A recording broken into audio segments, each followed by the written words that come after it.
amepanga kugawanya wakati Mungu Baba katusosi kulalama riziki mafungu 7. Mejitaidi sana wenda siku mridhisha labda, ila kinachochanganya hakuna mbia kabla.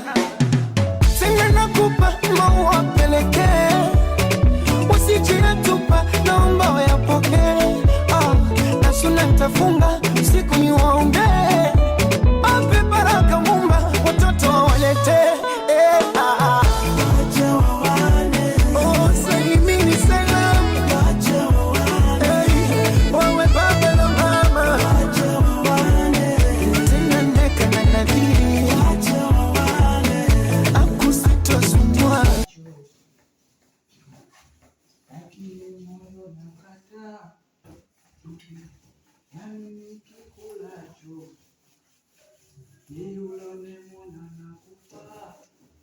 Nilifunga